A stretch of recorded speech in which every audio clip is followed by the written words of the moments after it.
Hello दोस्तों, कैसे हैं आप लोग। तो मैं आ गया हूं एक और ब्रांड न्यू वीडियो के साथ।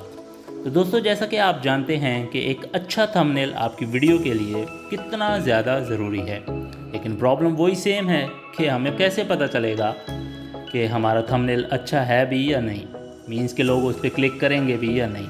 तो इसीलिए इस वीडियो में मैं आपको जस्ट 3 सिंपल रूल्स बताने जा रहा हूँ, जिनका अगर आप यूज़ कर लेते हैं तो आपका थंबनेल 90% तक क्लिकी और कैची बन सकता है और आपकी वीडियो पे लोग ज़्यादा से ज़्यादा क्लिक करने पे मजबूर हो सकते हैं। दोस्तों, ये बात मैं ऐसे ही हवा में नहीं बोल रहा, काफ़ी ज़्यादा यूट्यूबर्स की वीडियो के थंबनेल्स को ऑब्ज़र्व और एनालाइज करने के बाद मैंने ये पॉइंट निकाले हैं। तो ये आपके लिए काफ़ी ज़्यादा हेल्पफुल साबित होंगे और आपके चैनल को एक ब्रांड की तरह लोगों तक पहुँचाएँगे और आपके व्यूज़ में भी बहुत ज़्यादा इजाफा करेंगे। तो चलो आप जानते हैं कि वो 3 रूल्स कौन से हैं जिनसे कि आपके वीडियो थंबनेल इतने परफेक्ट हो सकते हैं। तो रूल नंबर 1 है big face with weird expression. In thumbnails को आप देखें, इन सब में आपको एक चीज़ कॉमन नज़र आएगी, वो है बिग फेस और साथ में उनके वियर्ड किस्म के एक्सप्रेशन। तो इस किस्म के थंबनेल बहुत ज़्यादा क्लिकी होते हैं और वायरल भी। आप इनके व्यूज़ देख सकते हैं, क्योंकि हमारी वीडियोस को जो देखने वाली ऑडियंस है वो कोई और नहीं, हम खुद इंसान ही हैं। तो हम इंसानों की नेचर में ये बात शामिल है कि वियर्ड चीज़ हमें ज़्यादा अट्रैक्ट करती है। तो अगर थंबनेल में कोई वियर्ड चीज़ होगी या वियर्ड फेस दिखाया गया होगा तो हमें वो थंबनेल काफ़ी ज़्यादा कैची और अट्रैक्टिव लगेगा, तो हम उस पर क्लिक लाजमी करेंगे। तो आपको भी यही करना है कि आपको अपना थंबनेल जो है ना, उसमें वियर्ड किस्म के एक्सप्रेशन डालने पड़ेंगे ताकि लोग उस पर ज़्यादा से ज़्यादा क्लिक करें।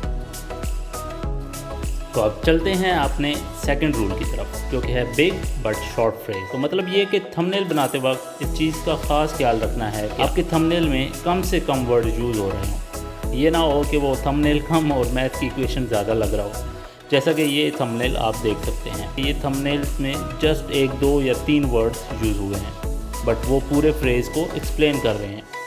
अगर ऐसे थंबनेल्स के बजाय ये लोग ऐसे थंबनेल्स बनाते या लगाते तो क्या इनके व्यूज़ आते? कभी भी नहीं। तो थंबनेल बनाते वक्त अगर आप पूरी लाइन को जस्ट 1 या 2 वर्ड के साथ एक्सप्लेन कर दो तो वो ज़्यादा वर्कआउट करेगा।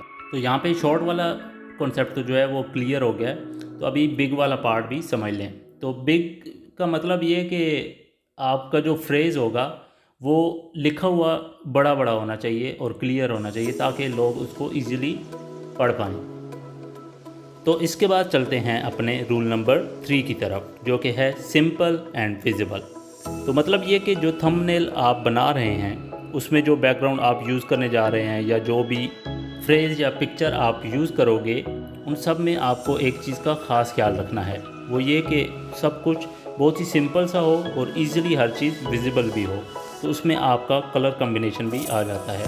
तो मतलब जो कलर आप अपने बैकग्राउंड में यूज़ करने जा रहे हैं उनको अपनी पिक्चर और फ्रेज़ के कलर के अकॉर्डिंगली यूज़ करना है। मीन्स के दोनों के कलर एक दूसरे के बिल्कुल ऑपोजिट और विजिबल होने चाहिए। तो दोस्तों, ये थे वो 3 रूल जिनकी वजह से आप अपना थंबनेल क्लिकी और कैची बना सकते हैं। और अगर आपको प्रैक्टिकली ऐसे थंबनेल बनाने सीखने हैं तो मेरी इस वीडियो पे क्लिक करें। थैंक्स फॉर वॉचिंग और मिलते हैं किसी और न्यू वीडियो में। तब तक अपना ख्याल रखिएगा।